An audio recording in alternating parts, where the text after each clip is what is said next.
major note နဲ့ minor note အကြောင်းရှင်းပြပေးလို့ရမလား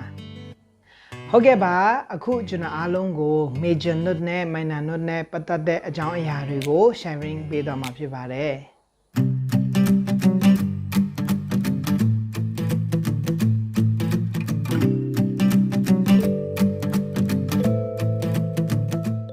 အားလုံးမင်္ဂလာပါဒီနေ့ကျွန်တော်အားလုံးကို major note နဲ့ minor note နဲ့ပတ်သက်ပြီးတော့ sharing ပေးသွားမှာဖြစ်ပါတယ် major note နဲ့ minor note နဲ့ကျွန်တော်ပြောရတဲ့အခါမှာကျွန်တော်ဘာတွေကိုအရင်ဦးဆုံးကြည့်ရမလဲဆိုတော့ key C ဆိုရင် major note က C ဖြစ်မယ် key D ဆိုရင် D က major note ဖြစ်မယ် key E ဆိုရင် E က major note ဖြစ်မယ်နော်တကယ်လို့ key B flat ဆိုရင် B flat က major note ဖြစ်မယ်ဒါကတော့ major note နော်ဒါဆိုရင် minor note ကိုကျွန်တော်ဘယ်လိုမျိုးရှာမလဲဘယ်လိုမျိုးခွဲမလဲပေါ့နော် okay minor note ဆိုရင်အလွယ်ဆုံးနည်းပေါ့ okay အလွယ်ဆုံးနည်းကိုကျွန်တော်အားလုံးကိုပြောရမယ့်အခါကျရင်ကျွန်တော်ဘယ်လိုမျိုးပြောလို့ရလဲဆိုတော့ la note ကိုကျွန်တော်လိုက်ရှာရမှာဖြစ်ပါတယ် la okay ဘယ် key ထဲမှာဆို la က minor note ပဲဖြစ်ပါတယ် okay တကယ်လို့အားလုံးက theory လေ့လာထားလို့ရှိရင်တော့ဒါလေးကိုသိထားပြီးသားဖြစ်ပါတယ်တကယ်လို့ကိုက theory မလေ့လာဘူးဂီတာကိုဒီတိုင်းခွန်းနဲ့စလေ့လာလို့ရှိရင်တော့ဆက်ပြီးတော့နားထောင်သွားပါเนาะအခုကျွန်တော်ရှင်းပြပေးပါမယ်ဒီမှာ la note ဘယ်လိုရှာမလဲ okay ဆွမ်းနာကျော်ပြောသလိုပဲ C ရတော့ C ရတော့ D ရ re E ရ mi F ရ fa G ရ so A ရ la ဒါဆိုရင် la က minor note ဖြစ်တယ် okay key C ထဲမှာ C က major ဖြစ်ပြီးတော့ A minor ကိုကျွန်တော် la လို့သတ်မှတ်ရတာဖြစ်ပါတယ် okay နော်ဒါဆိုရင်ကျွန်တော်ပေါင်းပြောရမယ်ဆိုရင် तू က relative minor ပေါ့ okay relative minor ဒါဆိုရင် C ရဲ့ A minor ရဲ့က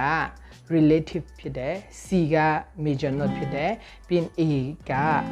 minor note ဖြစ်တယ် A minor okay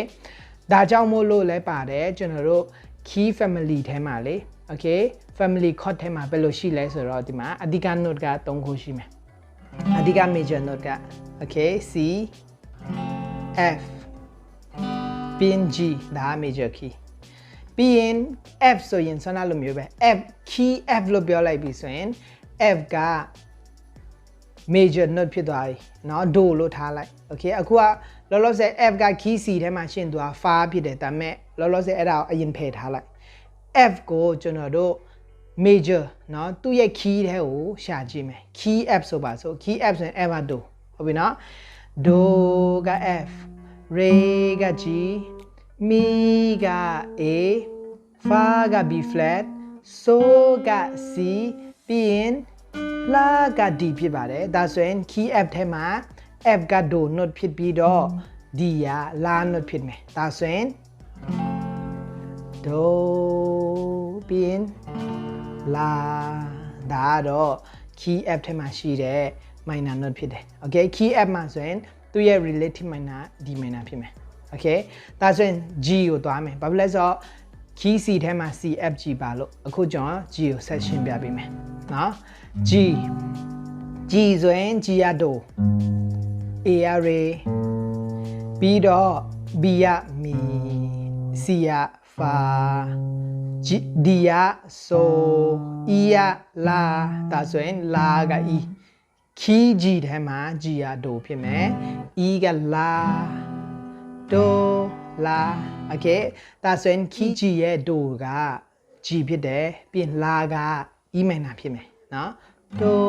la E minor က key G ရဲ့ relative minor ဖြစ်ပါတယ် okay ဒါဆိုရင်ကျွန်တော်တို့ဒါလေးကိုတည်သွားလို့ရှိရင်ပေါ့เนาะကျွန်တော်တို့ family chord ကိုလေ့ကျင့်တဲ့အခါကျရင်ပိုလွယ်သွားတယ်ဘယ်လိုလဲဆိုတော့ key C ထဲမှာအဓိက major chord 3ခုရှိမယ် C ရဲ့ F ရဲ့ G ရဲ့ပြီးရင် C ရဲ့ relative minor A minor F ရဲ့ relative minor က D minor G ရဲ့ relative minor E minor ဒါဆိုရင်သူတို့ chord 6ခုကိုပေါင်းလိုက်မယ်ဆိုရင် C G A minor E minor and F C D minor G ဒါ round chord ပုံစံတီးပြသွားဖြစ်ပါတယ် Okay အဓိကဒီနေ့ဖြည့်ပေးခြင်းတဲ့မေခွန်းကတော့ major note နဲ့ minor note ပဲဖြစ်ပါတယ်